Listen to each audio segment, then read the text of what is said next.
Olá pessoal, este é mais um episódio do Cultural Cast, um espaço onde arte, cultura, ideias e negócios se encontram. Afinal, cultura está em tudo.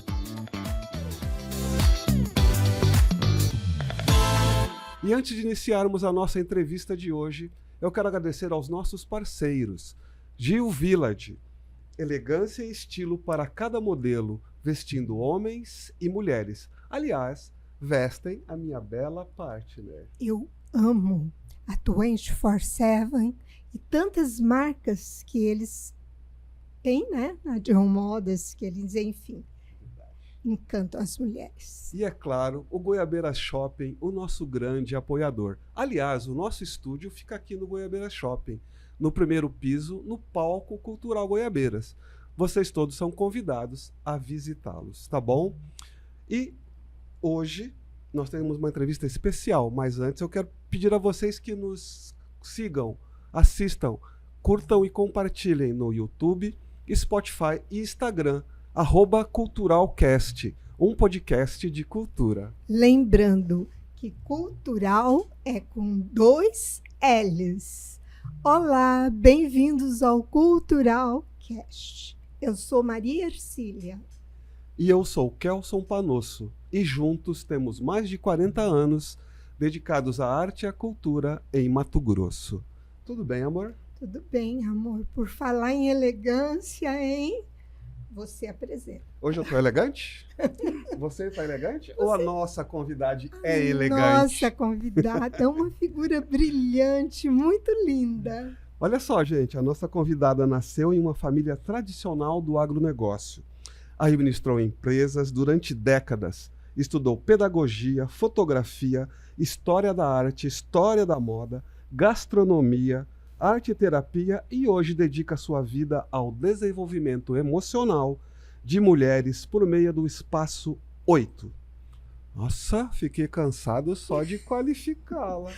Amor, eu estou hoje impressionada e emocionada. Que maravilha. Com vocês, Isolda Risso. Seja bem-vinda, Isolda, ao Cultural. Muito obrigada pelo convite.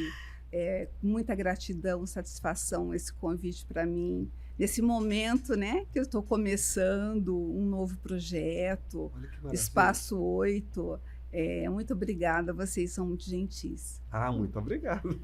Ô, Isolda, Oi. normalmente quem chega em Cuiabá, as pessoas perguntam assim, né? Você é filho de quem? Você veio de onde? Você Bom. pode falar um pouquinho sobre você? Posso. Eu nasci no interior do estado de São Paulo, me criei no Paraná e a vida adulta aqui no Mato Grosso. Eu me mudei para o Mato Grosso com 29 anos e de lá para cá, esse é a minha história, digamos assim, de passagem, né? Mas eu amo Mato Grosso e fico muito brava quando falam mal de Cuiabá. Não admito que falem mal de Cuiabá, mas eu sou paulista, criada no Paraná e apaixonada pelo Mato Grosso. Que maravilha. Me conta como é que foi o primeiro impacto quando você chegou aqui, a primeira vez que você desceu do avião? Foi na década de 77, 78. Eu vim a Cuiabá pela primeira vez, que eu ia para a fazenda. E a hora que abriu a porta do avião, final de setembro, eu vi um sol meio turvo, com fumaça, e eu fiquei parada na porta do avião. E uma amiga que estava atrás de mim, ela me empurrou, falou, vai. Mas a hora que eu olhei, eu senti, eu vou morar aqui. Olha, Eu senti, não foi uma coisa que eu falei, eu senti que eu iria morar aqui. E aquilo ali naquela época era uma utopia, né? Mas claro. estou aqui há 36 anos. Que maravilha. 35. Né? Que maravilha, né? A história é muito semelhante, porque eu também sou paulistana e me criei no Paraná. Então, eu creio que é aí que vem a identificação dentro da família, né? Você é de que região do Paraná? Londrina. Eu sou de Paranavaí. Me criei em Paranavaí. Muito próximo. Próximo. Só que Londrina virou um polo, né?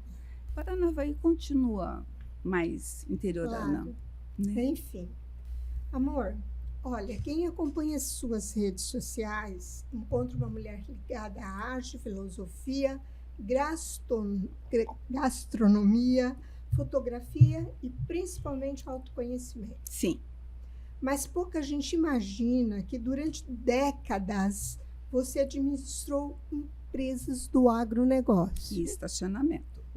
A parte do estacionamento eu acho incrível. Explica para nós como são essas duas Isoldas. Então, desculpa, gente. São duas Isoldas que eu as conflitei por muitos anos. Por quê? Eu tenho toda a minha essência, ela vem do ensino, certo? Tanto é que a minha primeira formação foi pedagogia. Mas a minha família vem do agro. Então, quando eu falava em trabalhar como professora, que era o meu sonho de consumo, papai só faltava ter um treco, né? Porque ele falava, onde já se viu? Você tem uma empresa para administrar no agro, tal, tal, tal. Então, de certa forma, eu não fui forte o bastante para bater o pé e falar, não, eu vou ficar no ensino. Bom, assim fui, né? Me formei, não exerci a pedagogia e fui trabalhar realmente numa empresa familiar do agro. Contudo, eu comecei a me sentir, aos 34 anos, eu tive uma depressão severa, muito severa. E quando eu fui ver o motivo, porque eu desenvolvi um problema de saúde. E nesse problema de saúde que foi revelado que, na verdade, era uma depressão. Como eu não tinha os sintomas clássicos da depressão, ficou mascarado.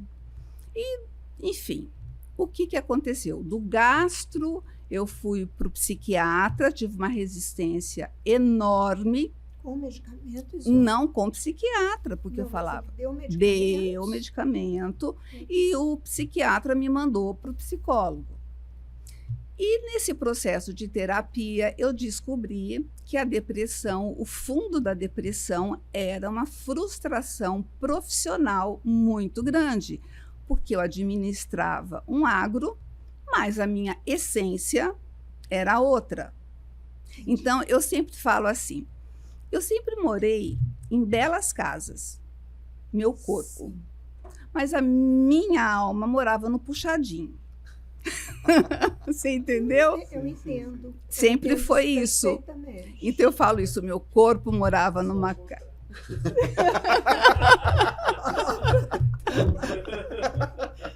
O nosso produtor aqui falando que ele é o contrário.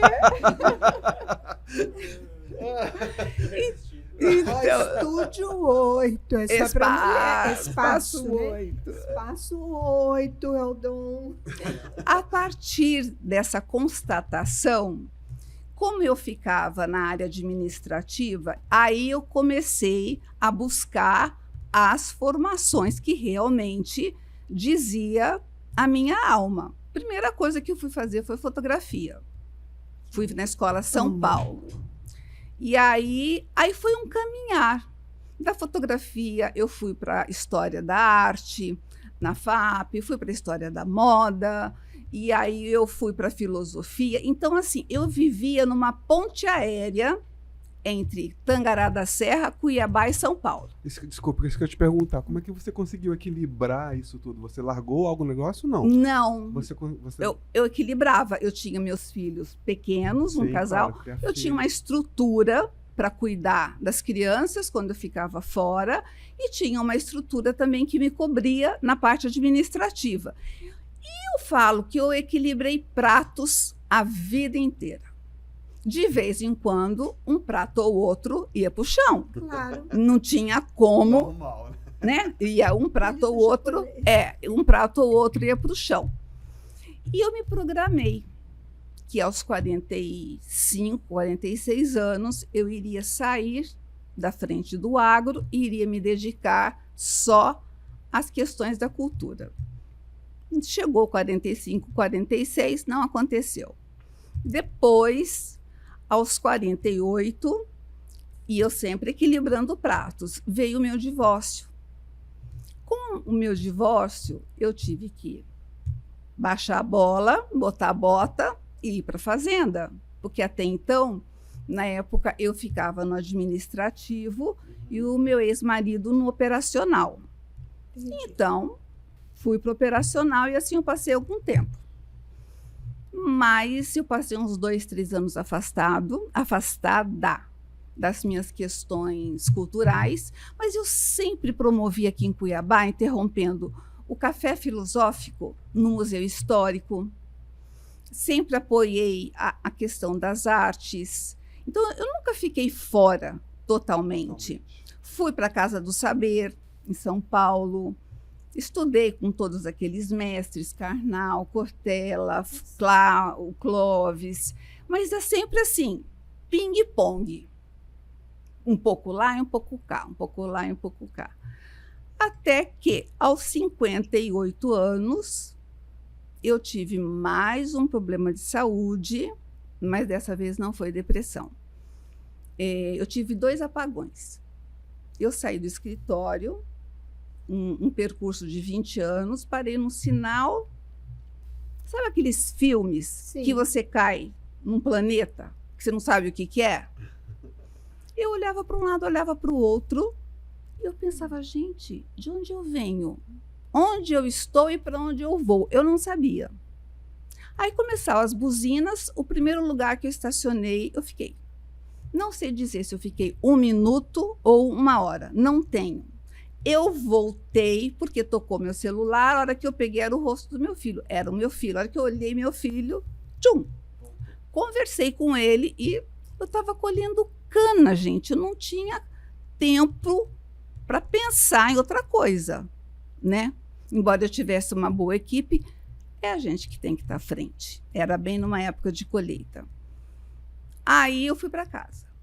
2 semanas depois, eu saí de casa para trabalhar, entrei na garagem, sentei no meu carro de novo. Mas eu não tive estímulo externo. Eu voltei, porque eu voltei. Aí eu me preocupei. E fui falar para minha filha, ela médica, quase arrancou meu rim. Mas, enfim, fui para São Paulo, fiz todos os exames e o médico falou para mim, se a senhora não parar, a vida vai lhe parar. E ele falou de uma tal forma que aquilo foi tão intenso para mim, que ao voltar a Cuiabá, eu comecei a refletir. 58 anos, filhos já criados, cada qual tomando a sua vida, criando. Eu senti que o meu papel de mãe eu já tinha feito, que para mim era o que era mais importante. E eu pensei, eu acho que está na hora de eu viver para mim, né? Está na hora de eu viver para mim e parar com aquela loucura de fazenda e Cuiabá e São Paulo. Foi Sabe aí que é difícil olhar para você e te imaginar de bota, calça jeans, camisa xadrez e chapéu, não é o dom? É uma coisa tentando. assim. eu passei os meus 50 anos em cima de um trator. Olha só. Eu estou tentando. Eu não dirigia, mas eu estava do lado do peão nos meus 50 anos. Eu passei em cima do trator. Como você viu de dentro, você vê de dentro essa coisa do agronegócio, o que as pessoas das cidades ou dos grandes centros ainda não compreendem sobre o agronegócio, Isolda? Olha, fora de Cuiabá, agronegócio ou Mato Grosso? Agronegócio. Agronegócio. Ninguém entende que quem alimenta o mundo é o agro. Claro. Todo mundo acha que a coisa brota da lua, do tempo, entendeu? E, infelizmente, nos dias de hoje, nós vivemos um momento muito difícil dentro do agro. As pessoas que não estão no agro não sabem as dificuldades que nós passamos. Nós dependemos praticamente que do tempo. E quem controla o tempo? Deus. Deus. E quando Deus quer, é a vontade dele, não é a nossa, Claro, sim. né? Então, se você faz uma plantação, se chove na época certa, se faz sol na época certa, você vai ter uma boa colheita. Caso não aconteça, você perde tudo. Paraná. Café. Café, Tudo que a isso gente daí. viveu. Eu vivi papai antes de adentrar totalmente na área da criação bovina, ele trabalhou muito tempo no café. Muito difícil. É muito difícil. Lá é a geada, né? Que nós Também. tínhamos no Paraná, a geada. Então, as pessoas não têm a dimensão do trabalho que é você produzir uma carne, um alimento, seja ele de qual for.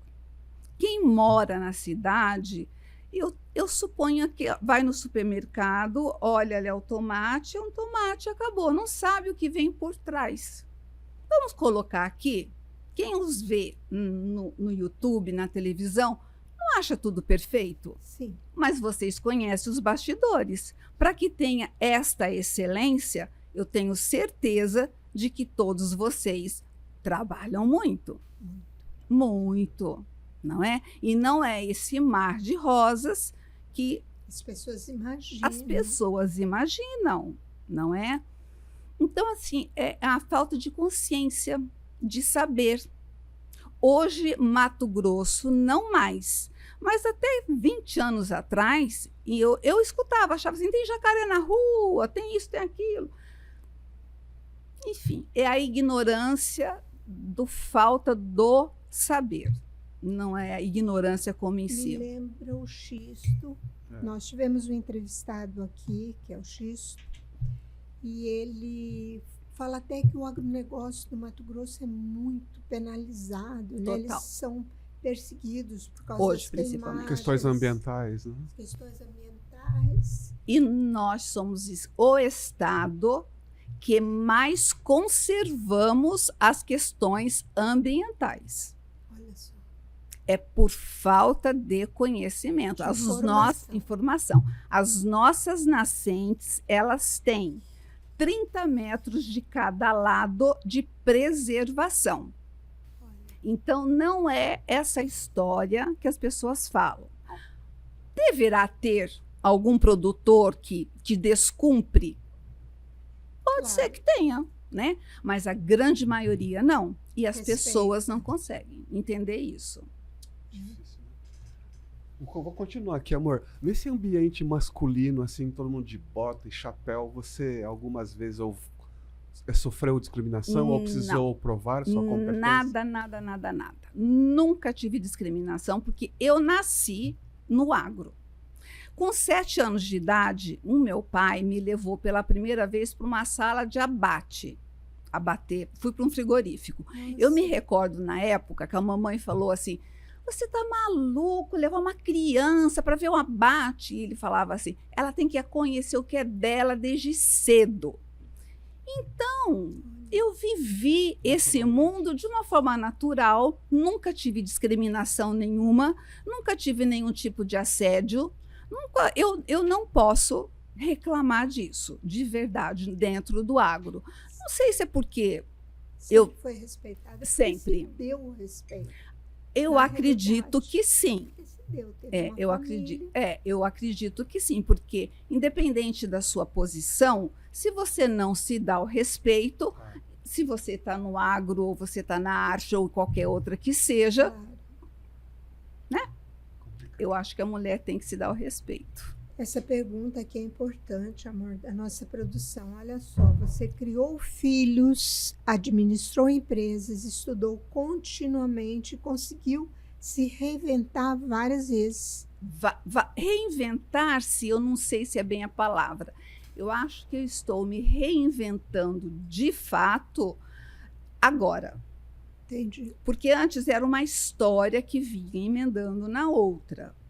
Entendi. Então, como eu disse, aos 58 anos, vendo que eu não tinha sucessor, depois daquela crise de saúde, aqueles apagões, eu resolvi dedicar a mim, acreditei que já estava na hora, né? E aí eu comecei a fazer uma transição de sair da frente. Eu queria entender. Aí eu saí da frente, do agro. Porque meu filho, ele é engenheiro de produção. Não gosta de calor, não gosta de poeira e não gosta de mosquito. E a filha fazia... Então, começa por aí. Então, não tem sucessor. Minha filha é médica, eu acho que ela nem sabe para que lado fica. Tem a impressão. eu suponho, entendeu? Então eu pensei, chega, vou fazer o que eu quero, vou me dedicar ao que eu gosto. E como eu coloquei para você, fui voluntária no HCAM. E o pastor Deolindo, ele, como eu gosto de pacientes paliativos... HCAM é o quê? Hospital de Câncer. Hospital do Câncer. O Hospital de Câncer. E eu ficava com os pacientes paliativos, que hoje é paliativos, não é mais terminal.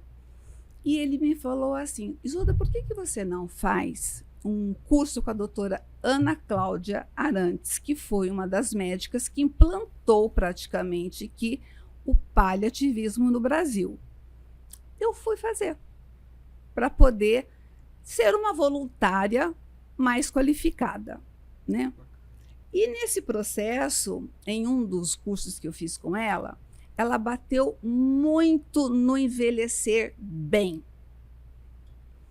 E além daquilo tudo que nós já conhecemos, alimentação, bons relacionamentos, sono, exercício físico, ela colocou que era fundamental que nós colocássemos os 2 hemisférios cerebrais para caminharem juntos.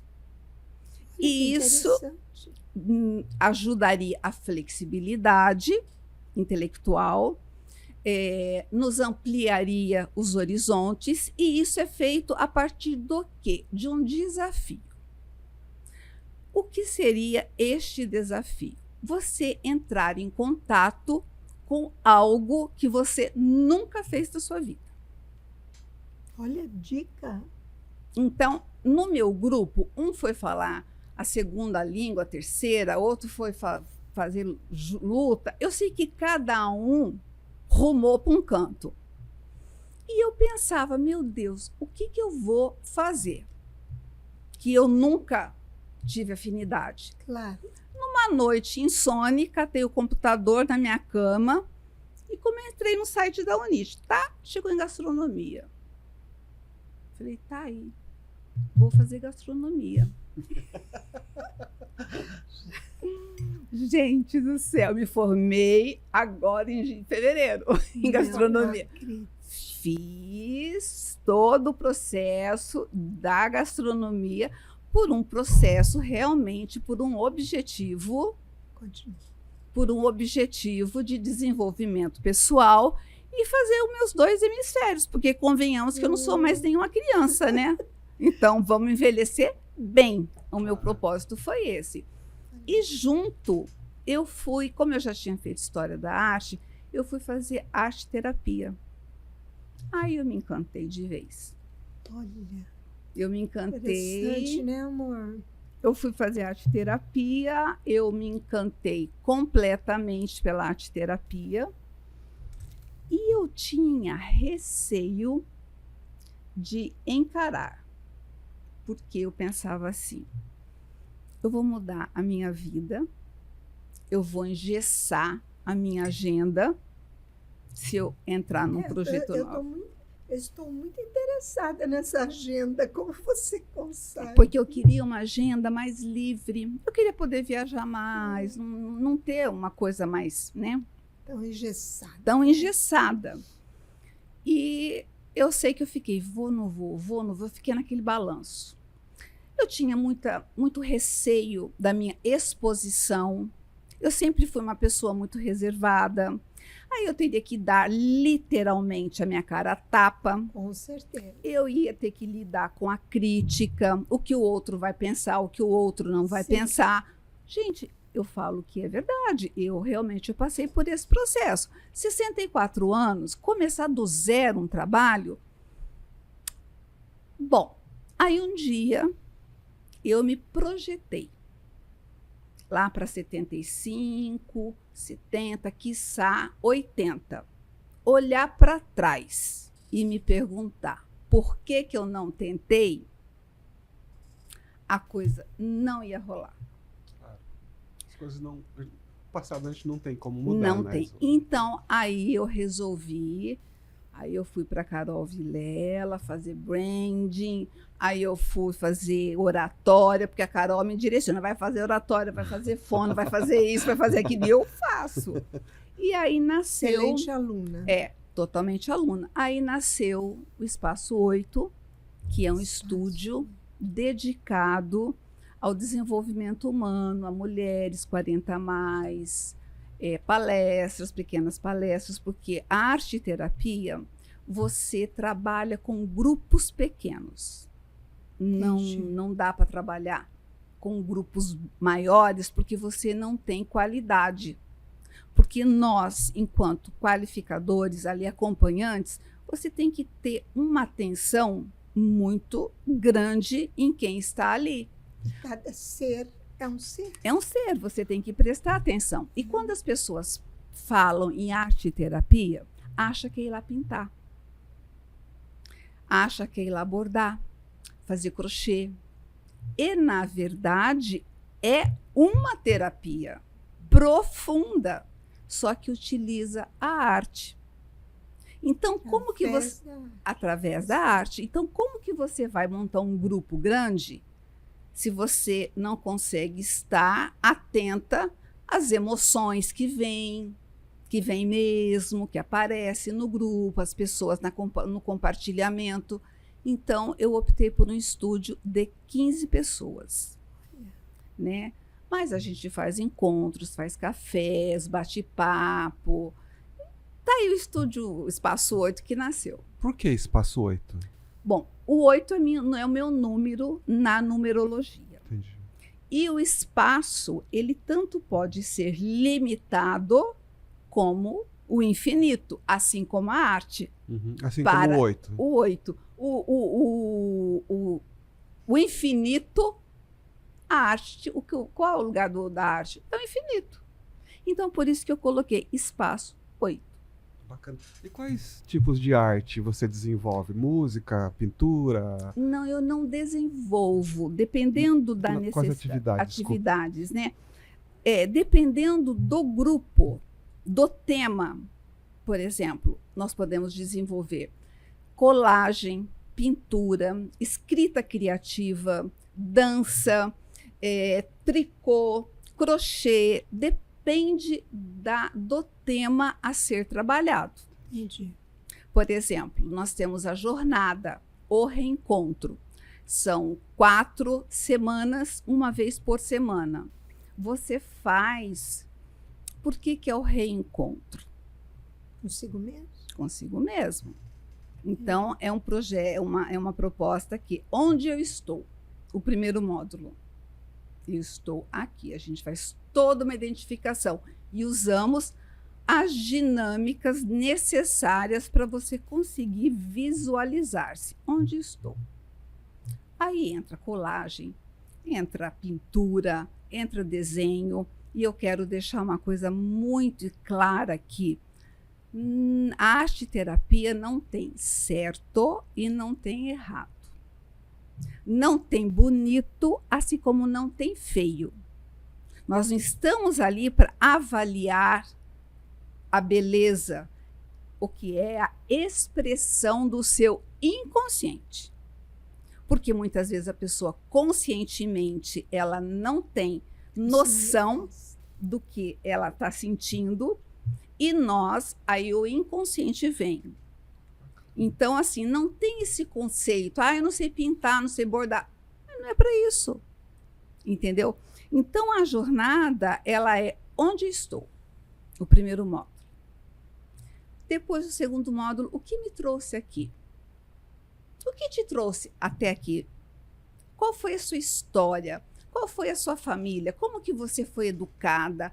Você foi vista enquanto criança? O que você precisou fazer para ser amada? Então, você faz o resgate daquilo que você viveu, que te trouxe até onde nós estamos hoje. Após esta conscientização, você vai fazer a conexão. O que eu tive de melhor aqui no meu passado e o que eu tenho de melhor hoje. E aí eu vou fazer a união. Uma outra coisa que gosto de deixar muito esclarecido, na arte-terapia nós evitamos ao máximo falar do que é ruim. Por quê? Como que você cresce, você vai crescer, se desenvolver em cima de críticas? Não. Apontando defeitos? Não. Não tem como. Aí nós entramos na psicologia analítica de Jung, que fala do inconsciente. Então, nós somos sombras e luzes, defeitos e qualidades, virtudes. Como que você vai eliminar um defeito? É focando nele? Não vai dar certo. Não. Então, você pega aquilo que você tem de melhor, intensifica para você ir aos poucos trabalhando os seus defeitos, as suas limitações, mais em cima do que você tem de bom. Certo. Olha, uma aula, hein? É verdade. Na realidade, as pessoas fazem o contrário, né? Elas Exatamente. potencializam o que é ruim. E muitas pessoas não acreditam que pode mudar após os 60 anos. Você fez isso, você faz isso. Faço isso. E o que você dá de exemplo ou de orientação para as pessoas, Isolda, nesse Em sentido? que sentido? De De mudar? mudar a sua própria vida a partir dos 60 anos ou mais, porque as pessoas não acreditam Desse- que... Ai, gente, eu pô. sempre fui meio formiga. Eu sempre fui muito inquieta. Eu sempre gostei de aprender. E eu me sinto viva.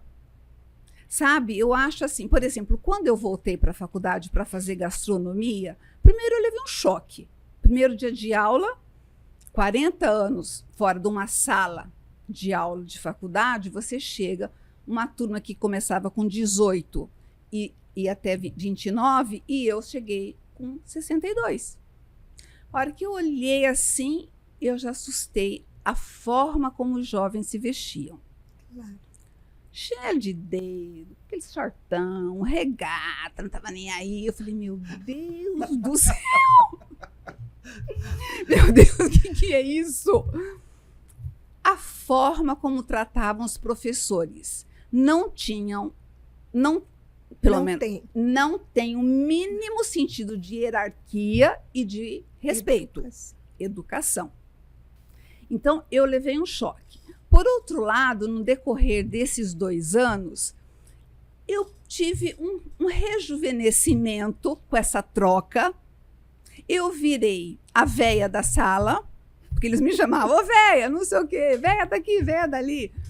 E eu virei a conselheira do grupo. Tinham problemas com namorados, namoradas, família, eles vinham tudo em mim para conversar. E eu tinha problema com o portal da faculdade, que agora a gente aprende no portal, né? Não aprende mais na sala de aula. Você aprende no portal. E eu não sabia mexer com aquilo. E eles me ajudavam. Então, houve uma troca muito saudável. Mesmo eu pegando no pé deles, depois de um certo tempo de intimidade, você trate de vestir direito. Você, pelo amor de Deus, não venha com chinelo na aula. Então, assim, foi muito bom. Me rejuvenesceu, embora estes jovens tenham um jeito diferente de ser, eles me poupavam, sabia? Uma maneira deles demonstrarem carinho era na cozinha, tinha aqueles panelões, porque a gente tinha que lavar a cozinha, você cozinha, faz uma bagunça, você tem que deixar ela impecável. Impecável. Ela fez isso porque eu que lavo a louça. É. Então, Gastronomia. quando tinha aqueles panelões grandes, eles não deixavam nem pegar. Não, véia, larga com isso, larga com isso. Eles falavam assim, não, véia, larga com isso, é com nós. Então, havia um carinho também, né? Uma troca. Quando eu usei... Consideração, né? Então, assim, para mim foi muito enriquecedor. Além de eu conhecer meus professores, que são maravilhosos. Foi muito bom. Bonitinho. Eu acho que só enriquece. Olha, eu tenho uma. Eu assisti alguns vídeos seus, né? No Instagram. Pena que eu te conheci agora, mas nunca é tarde, porque chamou muita atenção algumas colocações suas em relação às mulheres. Sim. Né? Eu acho que nós estamos vivendo um momento muito difícil. E o Kelson sempre comenta comigo essa questão da liberdade da mulher, que não foi uma coisa muito bem resolvida. E tudo tem 2 lados, né? Sim. Como nós temos mulheres hoje sendo sacrificadas. A palavra é essa. Tem homens também que não sabem lidar com as situações, né? Nós temos um amigo em comum vivendo uma situação que eu nem quero comentar aqui, mas muito difícil, porque ele não soube lidar. E ele usou gatilho, né? Infelizmente, e vai pagar o preço. Então, o que você me diz sobre isso? Né? Sobre Eu essa questão penso homem-mulher. homem e mulher. Ainda existe muita competição, um querendo ser melhor do que o outro. E o machismo, infelizmente, ainda impera, embora nós tenhamos avançado bastante, mas o machismo ainda impera. E a mulher, culturalmente, ela foi educada para obedecer, servir, ser pacífica, nunca lidar com dinheiro, se falar, não, submissa, entendeu? Não vou mexer com dinheiro, isso é coisa do meu marido, isso, aquilo. Então, é muito cultural. Aí, quando chega no divórcio, que você vai ver o que você fez com a sua vida ao não se interessar pelas outras questões. Então, eu vejo assim, o homem, infelizmente, não generalizando, em hipótese alguma, ainda muito machista, e a mulher ainda dependente emocional. Porque eu convivo com mulheres extremamente bem-sucedidas nas suas profissões, mas ainda dependente emocionalmente da figura feminina, de ter um homem ao seu lado. Casamento ruído, mas é melhor com ele e pior sem ele. Entendi. Eu bato nessa tecla porque a partir do momento em que você tem um casal, o que faz um casamento? A primeira coisa, no meu olhar, é o diálogo e o respeito. No meu, cumplicidade, né? Cumplicidade, respeito, diálogo, né? Então, acontece assim, a mulher, ela ainda tem um certo medo de se colocar. Ela meio que desaparece dentro da relação, porque nós entramos no mercado de trabalho, mas nós não deixamos o trabalho de casa, a criação dos filhos, a organização da casa, a atenção com o marido. Então, nós conseguimos dupla, tripla jornada de trabalho, certo? Real. Então, assim, eu acho que nós devemos, eu acredito, nos colocar. Isto eu aceito, isto eu não aceito, mas de forma consciente, pensada, equilibrada, não de forma rebelde ou para arrumar confusão. Não. A autonomia emocional é você saber se posicionar diante de qualquer situação sem sentir culpa, assumir-se. Olha, para mim, até aqui tudo bem. Não sentir... Bom, eu posso dar um exemplo aqui? Por favor. Eu canso talvez não seja a palavra, mas eu ouço muito mulheres falarem assim para mim: ai, eu adoro teu cabelo, meu sonho é cortar meu cabelo. Aliás, e aí eu falo, muito bonito. Eu falo, mas por que você não corta? Ai, não tenho coragem. Será que a força dela está no cabelo? Não. Mas ela coloca. Se ela tiver um cabelo curto, tem vontade, mas não faz. Até que certa feita, uma chegou para mim e disse assim: o meu sonho é cortar meu cabelo. Não como o seu, mas diminuir. E falei para ela: mas por que você não faz? Porque meu marido me disse que se eu cortar o cabelo, ele vai largar de mim. Essa é forte. Isso, né? Meio engraçado isso. Eu falei, eu acho que... Eu não aguentei também, né? Eu falei assim, eu acho que você tem que repensar o seu casamento. Porque a partir do momento que o seu cabelo é mais importante do que tudo que você é, eu acho estranho. Será que isso não está ligado também a pessoa, no caso a mulher, encontrar um propósito para a vida? Assim, uma forma de recomeçar, de se posicionar novamente, independente do casamento, de uma relação Kelson, a com o mulher, marido? a partir dos 45, 50 anos, ela passa a ser invisível. Ela passa a ter uma invisibilidade diante da sociedade, do homem, porque o homem latino majoritariamente privilegia as mais jovens.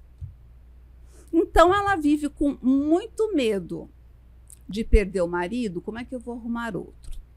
Se eu perder o meu emprego, já estou com uma certa idade, como que eu vou conseguir novamente entrar no mercado de trabalho?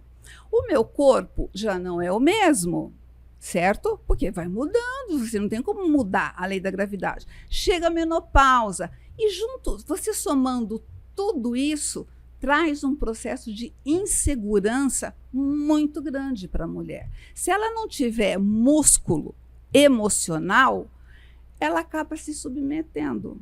Isso é também uma falta de autoestima. Eu penso que elas não são preparadas, né? Porque você tem que preparar na infância. Desde sempre. Né? Desde sempre. E eu sei porque eu tenho exemplo dentro de casa. Ele convive com 6 mulheres, né?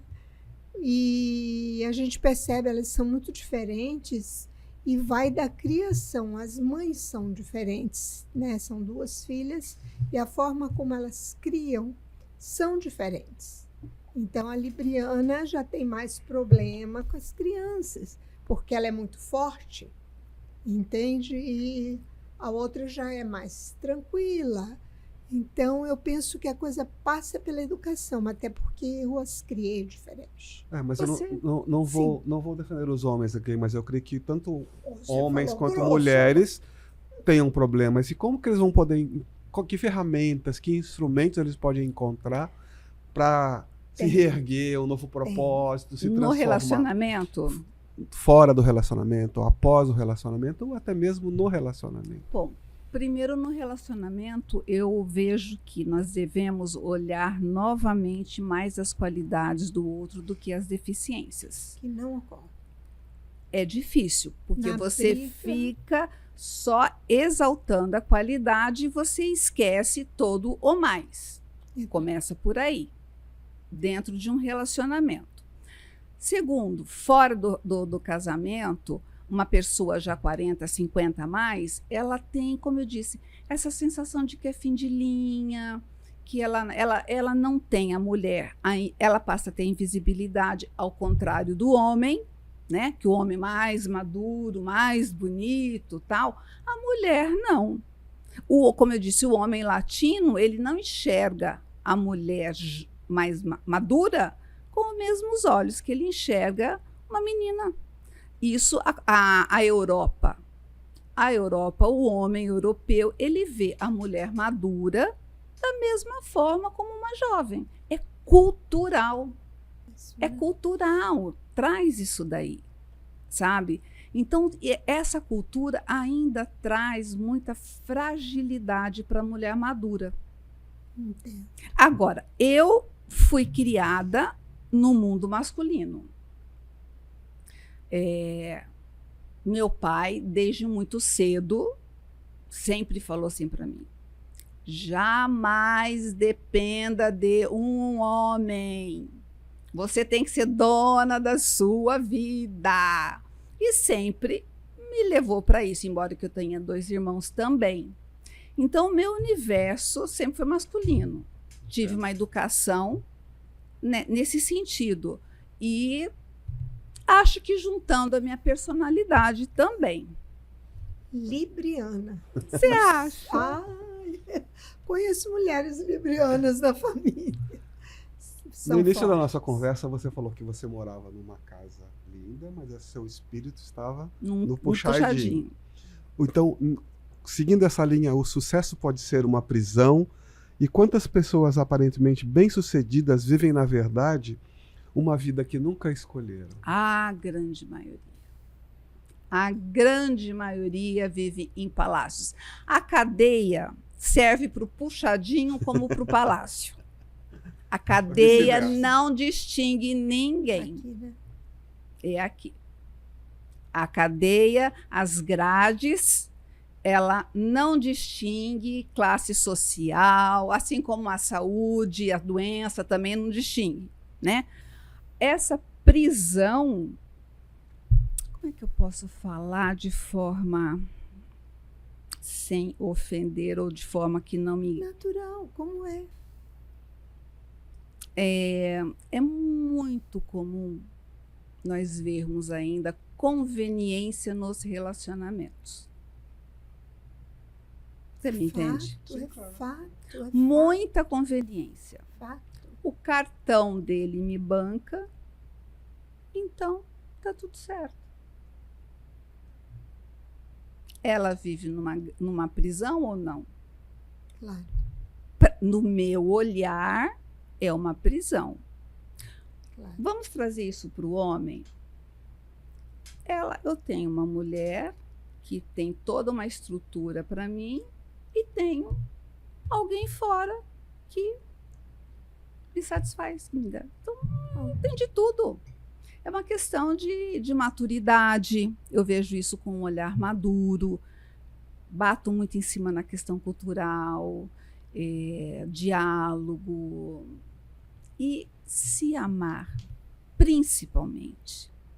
Nós não fomos educados, tanto homem quanto mulher, a olhar para o que nós temos de bom.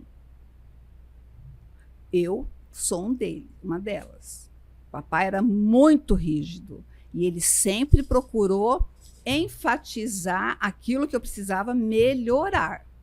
Como mãe fui assim. E se deixar, eu sou até hoje. Você é muito linda. Obrigada. Então, assim, eu também cometi os meus erros. Principalmente com a minha filha mais velha, que a minha filha é mais velha.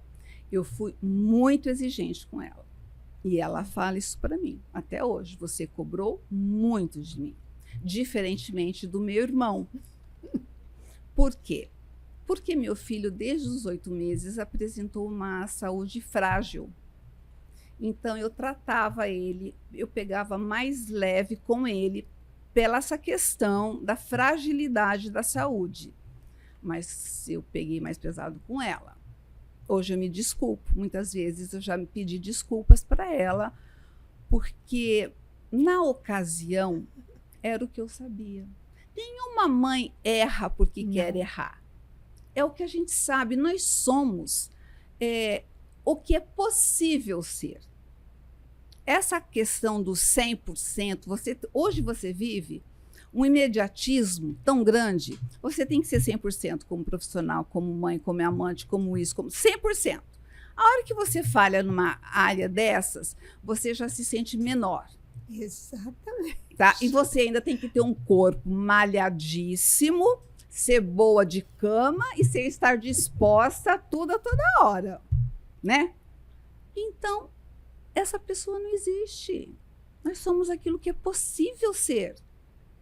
Então, existe essa cultura de que nós temos que ser 100% boas em tudo. E nós não somos. Com certeza. Nós temos as nossas deficiências. Não tem como ser diferente. Limitações, né? Muitas limitações. O que significa exatamente ser emocionalmente autônoma? Eu costumo colocar que bancar as suas decisões. Ter liberdade de fazer as suas escolhas sem pensar que vai ofender o outro. Por exemplo, ser livre para fazer as suas escolhas e bancá-las com responsabilidade e com consciência. Por quê? Toda escolha exige uma renúncia. Toda escolha exige uma renúncia. Então, você ter maturidade, eu escolho aqui, estar aqui, mas eu vou pagar um preço por isso. Ninguém, como dizem por aí, não tem almoço de grátis. Saber os prós e os contras. Saber e tomar consciência das suas escolhas. Ser livre para poder ter você se expressar livremente, sem querer ter medo do outro, sem querer que o outro te julgue, ou você ficar acanhada, porque se você se expressar o outro, e quando eu digo outro, eu não estou falando só no relacionamento, Sim. em tudo. Eu mesma acabei de dizer no início da nossa conversa que quando eu fiquei naquela história, mudo, não mudo, vou, não vou, eu fiquei com medo. Eu pensei muito nessa questão. O que vão pensar? 64 anos, recomeçando, eu ter que me expor. Isso foi o que é mais difícil para mim. Com certeza. Porque eu sempre fui muito mais reservada.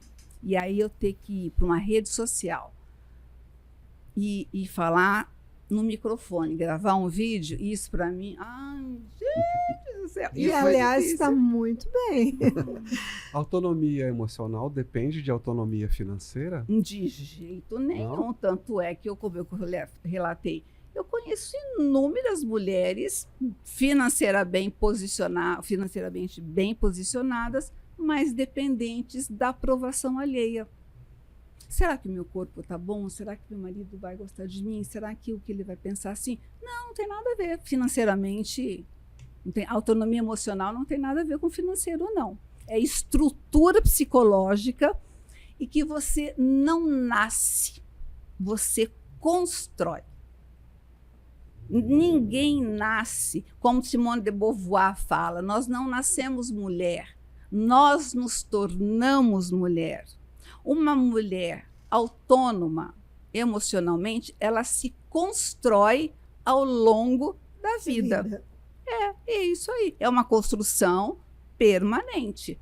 Você não pode esperar de uma jovem que ela seja autônoma. Não tem, ela não teve experiência o suficiente. Né?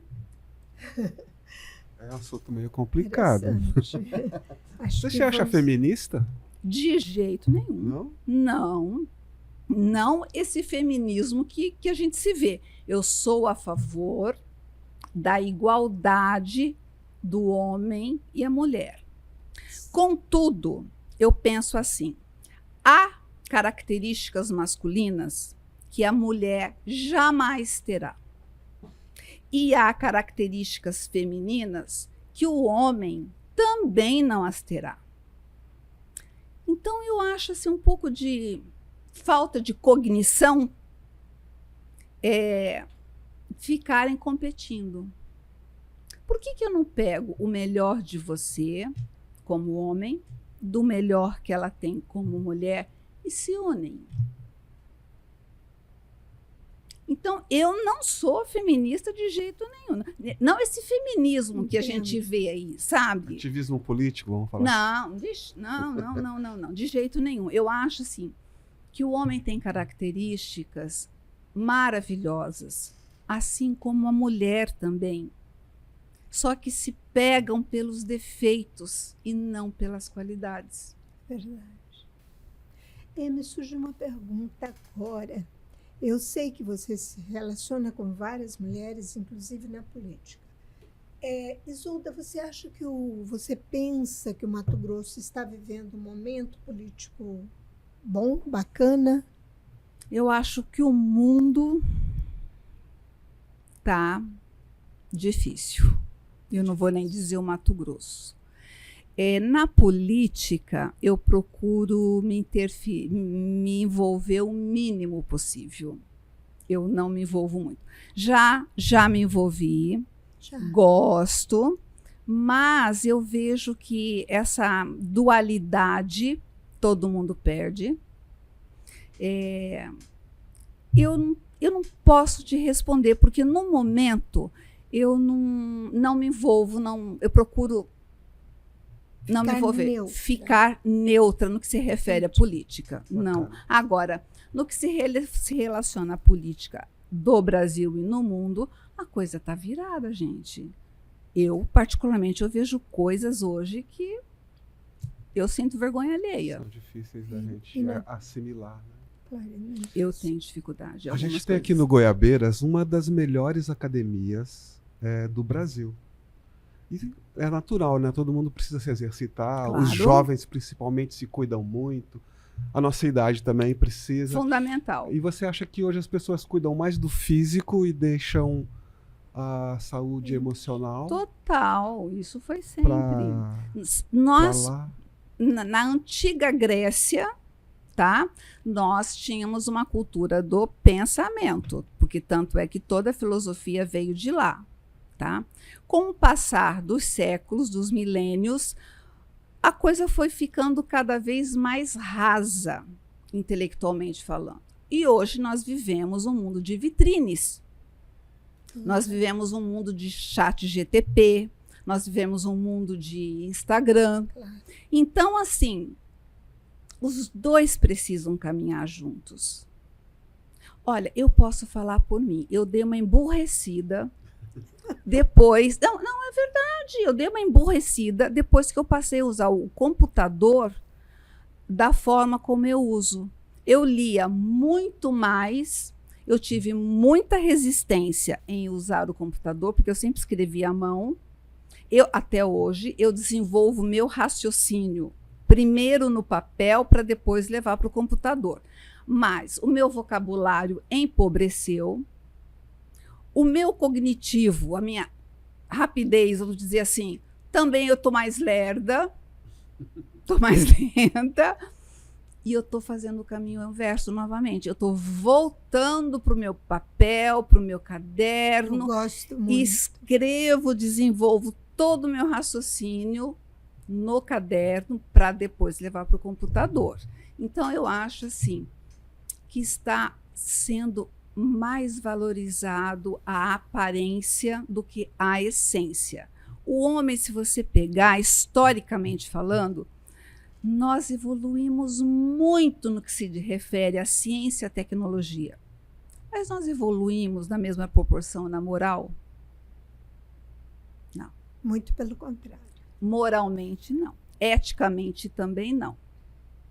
Então, hoje nós, como diz Elon Musk, põe um foguete, é foguete que chama aquilo? O que é? Sim, sim. É um foguete de ré, né? Então, a capacidade de raciocínio do homem ser humano, mas olhar para dentro dele é muito difícil. Ele não, hoje em dia não se olha.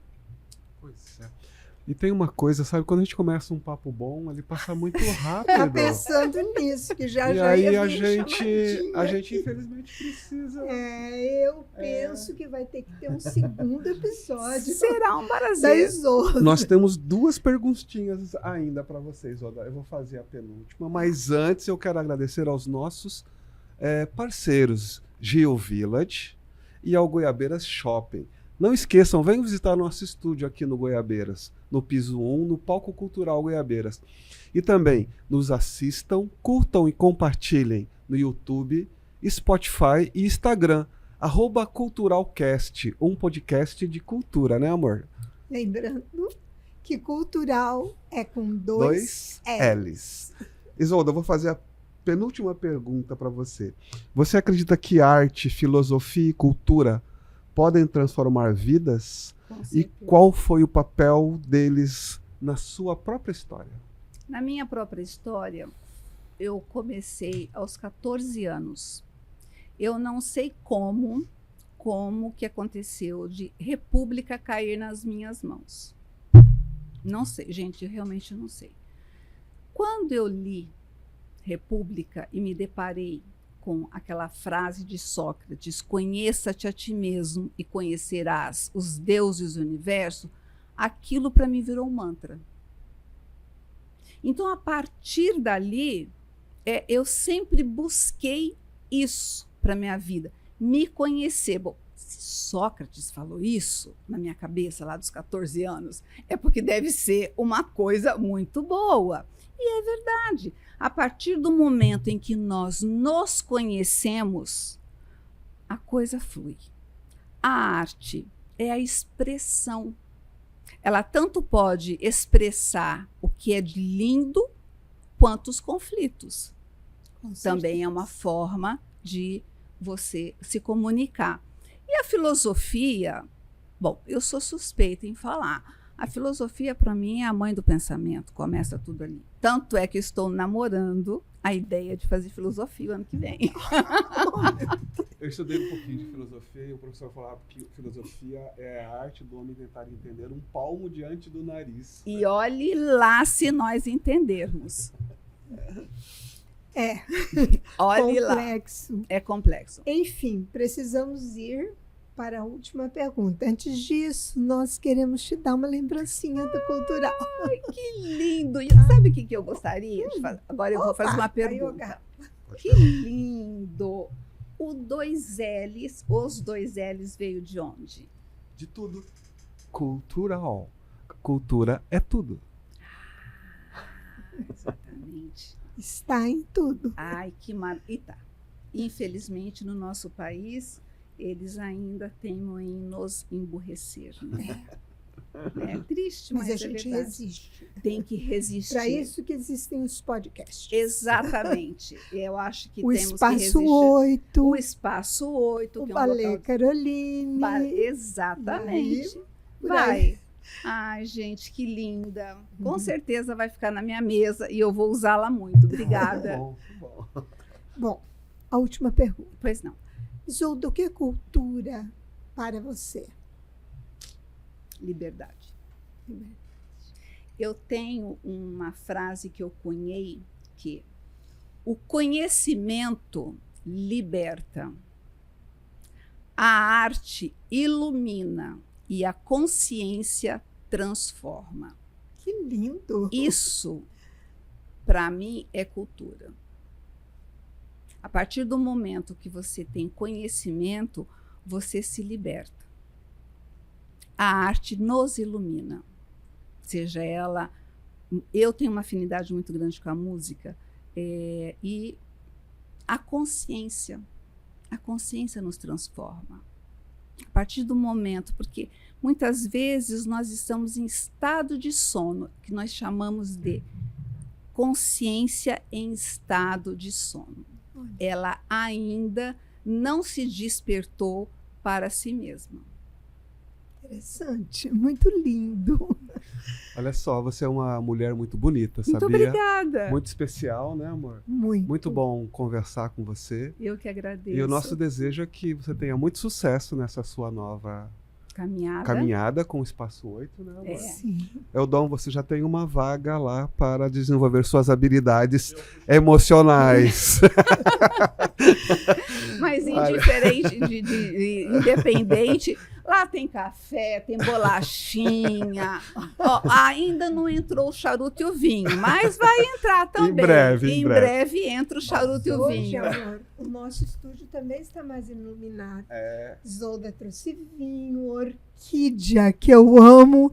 Eu estava reclamando hoje, amor, você não foi comprar minha orquídea, amor? Tá vendo? E eu não vou dividir com você, só, tá bom, Eldon? É só para mim. Ah, fica muito sem graça. Tem mais é que dividir mesmo. Isolda, grande sucesso. Foi um prazer enorme Obrigada. estar com você, tá Eu bom? que agradeço. Vocês são fantásticos. Um casal lindo. Obrigada. Obrigado. A gente tenta, né, amor? É isso aí. Gente, muito obrigado e até a próxima.